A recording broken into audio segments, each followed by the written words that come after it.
Darko Zec, druga tekma z Olimpijo v 3 dneh in žal še drugič z igrišča razočarani. Ja, res je, še drugič razočarani.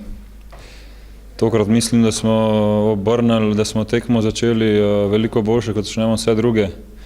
Ampak smo pol zgleda, da samo obrnili polčas in smo potem drug polčas slabše odigrali, kar je na koncu prineslo svoj rezultat in prejeli smo nesrečno 2 gola in na koncu izgubili. Olimpija je v bistvu le 2-krat streljala na gol, dosegla 2 gola in odnesla 3 točke.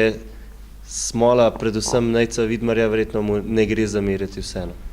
Mislim, da Nejcu Vidmarju ne more noben nič zameriti, niti mu očitati, kajti vemo, da nas je skoraj vsako tekmo rešil in odbranil neverjetne udarce, tako da vsakmu se zgodi. Mislim, da ni on glavni krivec za te gole, krivi smo sami, ker smo imeli tekmo veliko prej za rešiti, da jo sami rešimo sebi v prid, vendar to nismo storili in na koncu se je tekma končala tako, kot se je.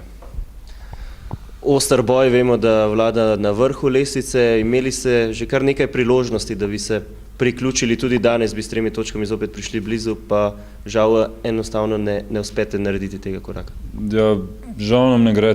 Takrat, ko je potrebno osvojiti nujne točke, nam ne gre, ne moremo osvojiti vseh 3 točk.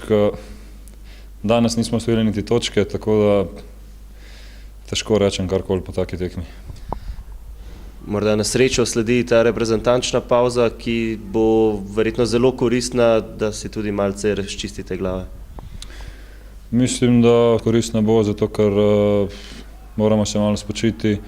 Imeli smo naporen ritem in nabrati nove moči za še zadnje 3 tekme, če se ne motim, da jih odigramo po najboljših močeh in moramo osvojiti čim boljši skopiček točk.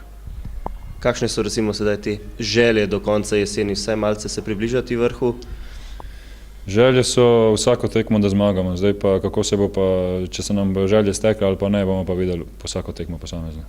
Morda še kakšno je psihološko stanje v Stočinici, vemo, ta 2 poraza sta bila kar precej boleča. Mislim, da je bilo boleče, ampak mislim, da prevelikega vtisa na fantih ne bo pustilo, tako da iz tekme gremo v tekmo, pripravili smo za novo tekmo po najboljših močeh. Jutri bo tekma prespana in bomo pozabili na njo in to je to. Najlepša hvala. Hvala tudi vam.